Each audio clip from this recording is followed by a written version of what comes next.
Good morning friends, welcome back to my channel Ankita dot Satya.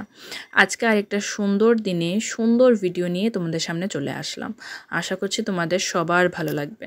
জানো, সকাল থেকে উঠে না বেশ অনেকটাই কাজ করে নিয়েছি, কিন্তু কাজগুলো তোমাদের সাথে শেয়ার করি না। কেন যে করি না সেটা আমি নিজেই বুঝি না। মানে জানো, আমার না কাজ করতে আলসি লাগে না, কিন্তু একটু যে মোবাইলটাকে সেট করব স্ট্যান্ডের মধ্যে, ওটাতেই যেন আলসি লাগে।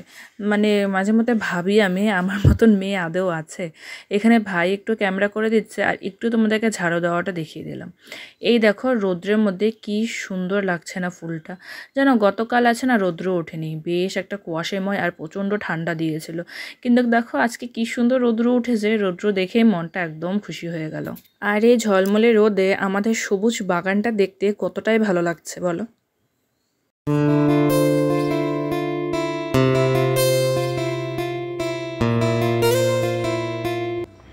শুভ সকাল বন্ধুরা, সবাই কেমন আছো? আশা করছি সুস্থ আছো, খুব ভালো আছি। আমি খুব ভালো আছি, আমার জানু খুব ভালো আছে, আর বাড়িতে সবাই খুব খুব খুব ভালো আছে। তো আজকে একটা নতুন ভিডিও শুরু করলাম। দেখো কি সুন্দর একটা রৌদ্র, কি আরাম লাগছে। দাঁড়া, খুব সুন্দর রৌদ্র। কালকে একদম রৌদ্র ওঠেনি, একদম কুয়াশা ছিল সারাটা দিন। আমি ভাবলাম এখন থেকে মনে এরকমই চলবে, কিন্তু না, দেখো কি সুন্দর একটা রৌদ্র। আর এই রৌদ্রের মধ্যে ফুল বাগানটা দেখতে এত সুন্দর লাগছে, খুব সুন্দর লাগছে। তো চলো সারাদিনে কি কি করছি দেখতে থাকো। তো বন্ধুরা, আমার বাসি ঘর ঝাড় দেওয়া শেষ। তোমাদের গল্প একটু দেখিয়েছি, খুব একটা না বেশি দেখাইনি। আর হচ্ছে কালকে আমরা বাজারে গিয়েছিলাম কিছু কাজের জন্য, হয়নি। তো আজকে আবার যাব, আজকে না তাড়াতাড়ি যাব। এই 11টার সময় ভাবছি বেরোবো, 11টা থেকে 11:30টার মধ্যে বেরিয়ে পড়বো। তো সেই কাজগুলো করা অনেক ইম্পর্টেন্ট, অনেক দিন ধরে আটকায় আছে। মা এদিকে সকালে খাবারে আমাকে দিয়ে দিয়েছে হরলিক্স, মাদার হরলিক্স। আর হ্যাঁ, আর সাথে দিয়েছে বাদাম, এগুলো খাবো এখন। আর বিস্কিট দাও হরলিক্সের সাথে। এটা কি বানাচ্ছ? চা? এদিকে নিজেদের জন্য চা বানাচ্ছে আর আমাকে দিয়েছে হরলিক্স। লাল চা বানাবো। এই যে এতগুলো বিস্কুট দিলা? দুইজনের। এটা হচ্ছে ভাইয়ের দুধ, এটা ভাই খাবে। আমাদের দুধটা এত সুন্দর দেয় না, খুব সুন্দর দেয়। তো দেখো, স্নান করে নিয়েছি আর এদিকে রেডি হচ্ছি। রেডি হয়ে যাব বাজারে। বাজারে অনেকগুলো কাজ নিয়ে যাচ্ছি, কালকে গেছিলাম হয় নাই, আজকে আবার যাচ্ছি, তার জন্য অনেকগুলো কাজ নিয়ে যাচ্ছি। আর একটু কালামাল খরচা আনতে হবে, সেটাও নিয়ে আসবো। তো এই তো বেরিয়ে পড়ছি। হ্যাঁ, হেলমেট। হেলমেট। চলো যাই, গিয়ে দেখি কতটা তোমাদের সাথে শেয়ার করতে পারি। কাজ তো শেয়ার করার মতন কিছু নাই,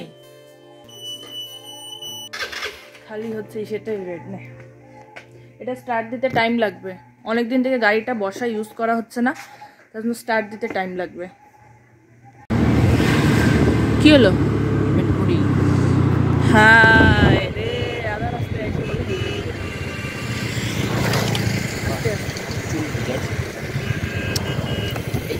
আস্তে আস্তে লাভ তো ফেলাই দিস না।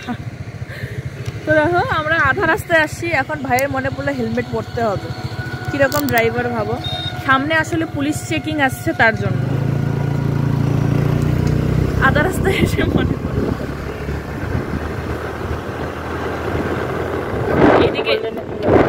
এদিকে সিনারিটা দেখো, পুরা ক্ষেত আর ক্ষেত, পলিউশন। আসলে কি বলতো, বেশ কটা কাজ অনেকদিন ধরে পেন্ডিং পড়ে আছে। আজ যাব কাল যাব করতে করতে হচ্ছেই না। তারপরে গতকাল যখন গেলাম এত ঠান্ডার মধ্যে, তখন গিয়ে না কাজটা হয়নি বলতে আমাদের কাজগুলো ব্যাংক, এলআইসি অফিস আর পোস্ট অফিসে ছিল। সবকটাই 4টার পরে বন্ধ হয়ে যায়, আর আমরা গিয়েই পৌঁছেছি 3টার পরে। তাহলে কি কাজ করব বলো? একটাতে ঢুকতে ঢুকতেই বাকিগুলো বন্ধ হয়ে গেছে, সেই একটার কাজও সম্পূর্ণ হয়নি। তো প্রথমেই চলে আসলাম আমাদের কুচবিহারের সাগরদিঘিতে, আর তোমাদেরকে সাগরদিঘিটা দেখিয়ে দিলাম, কারণ সাগরদিঘির ধারেই তো হচ্ছে SBI ব্যাংক, সেখানের থেকেই মানে প্রথমটা শুরু করলাম আর কি। এখানে দেখো ATM থেকে টাকা তুলে এবার যাব LIC অফিস। LIC অফিসে যাওয়ার পথে এই সাগরদিঘির ফুচকা তো ফেমাস, যারা যারা কুচবিহারে থাকো তারা সবাই জানো যে আমাদের এখানে কুচবিহারে সবথেকে ফেমাস ফুচকা পাওয়া যায় সাগরদিঘিতে। তো সেটা দেখে কি না খেয়ে পাশ দিয়ে যাওয়া যায় বলো তো? সত্যি কথা বলতে আমার দ্বারাই তো একদম অসম্ভব যে ফুচকা দেখে না খেয়ে আমি পাশ দিয়ে চলে যাব, আর সেটা যখন হয় আমাদের কুচবিহারের সাগরদিঘির টেস্টি ফুচকাগুলো। এখন এডিট করার সময়ও আমার না মুখে জল চলে আসছে জানো, তাই আমি আর ভাই দাঁড়িয়ে পড়লাম ফুচকা খেতে। এখন অনেক দিন পর না মন ভরে পেট ভরে ফুচকা খেয়েছি জানো। হায়দ্রাবাদে না এরকম টেস্টি ফুচকা পাওয়াই যায় না, মানে বাঙালিদের যে একটা টেস্ট সেটা না পাওয়াই যায় না। তারপর LIC অফিসের কাজ শেষ করে ভাইয়ের আবদার যে সে মিও মোড়ে কেক খাবে, তাই ওখানটায় চলে গেলাম। জানো আমার আর আমার ভাইয়ের সব থেকে ভালো কেক মিও মোড়েরই লাগে, মানে অনেক কটা ব্র্যান্ডের আমরা কেক ট্রাই করেছি, কিন্তু সব থেকে টেস্টি যেটা লাগে সেটা না মিও মোড়েরই লাগে। তো এখানে গিয়ে আমরা চুজ করছিলাম যে কোন কেকটা খাবো।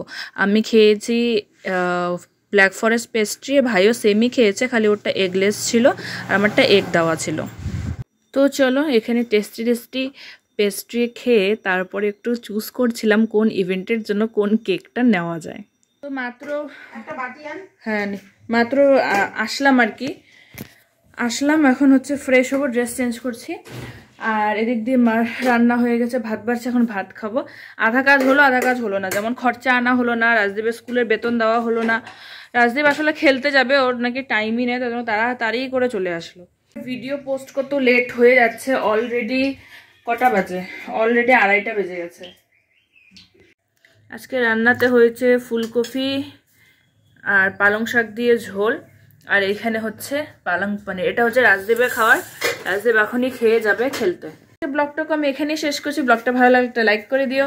ফিরে আসছি নেক্সট ডে নতুন ভিডিওতে, ততক্ষণ টাটা।